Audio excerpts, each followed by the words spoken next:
If you are getting ready to sell your home or even thinking about selling your home, you need to understand how the current and future real estate market could affect that. And in this video, I'm going to explain how it does. So first, I want to look at current interest rates and inflation and kind of discuss how those two things affect the real estate market. So the Fed has been increasing interest rates roughly since the beginning of April, and just kind of a broad spectrum in general, what the Fed is trying to do is they're trying to, when they increase interest rates, they're trying to combat inflation. So they're trying to decrease it. When interest rates rise, it makes it harder for people to borrow money to buy things because things are more expensive, so less people do it. And when less people are buying things, it takes money out of the economy. So then you kind of have to ask yourself, what is the point of that? And how does this affect even selling my home?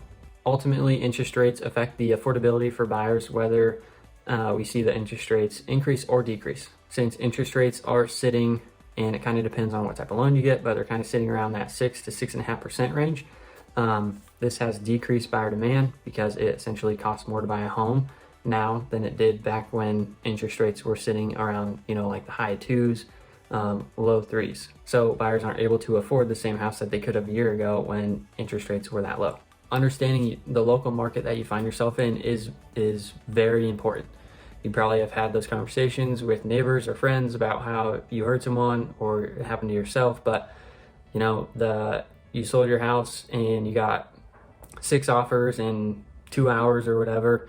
You heard someone sell their house over $50K, what they listed it for, buyers waiving inspections, stuff like that.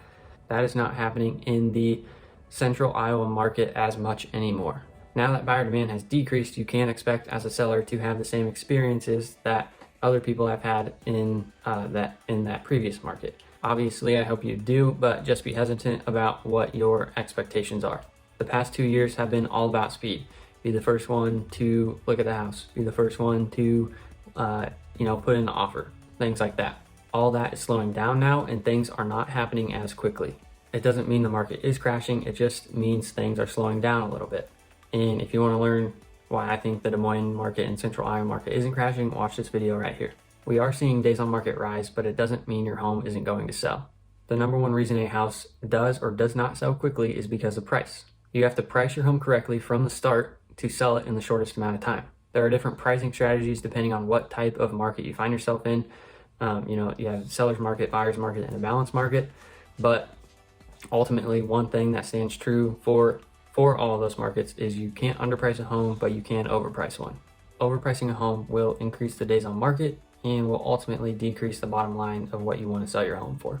I believe, based on the data that I'm seeing, pricing your home at fair market value, or roughly kind of that 2 to 3% under fair market value, is the correct strategy in the current market that we're in. Pricing your home this way will increase buyer demand, which increases buyer competition because it's going to bring more people into the home, and it's going to have more eyes on the home. And when you have more eyes on the home, it's going to help it sell quicker and for the price you want. So we are seeing homes sit on the market a little bit longer than before.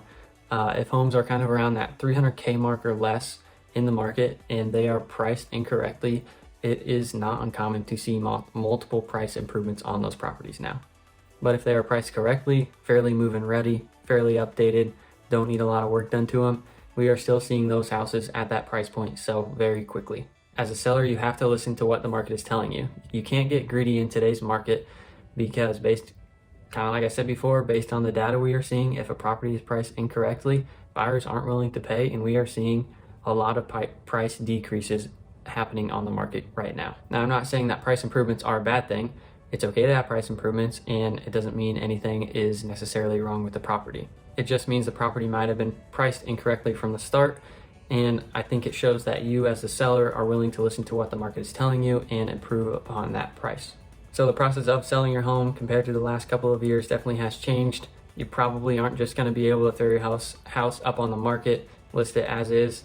You're probably going to have to work with the buyer a little bit more. You might have to, give some seller concessions. And there's might even be potential to buy down points to help decrease the buyer's monthly payment because interest rates have rose, kind of like I said before, which has increased the monthly payment for buyers. If you have any thoughts or questions, definitely feel free to comment on this video, or you can reach out to me directly. My information is below. Again, my name is Andy Algreen. I'm a real estate agent and investor here in Des Moines, Iowa.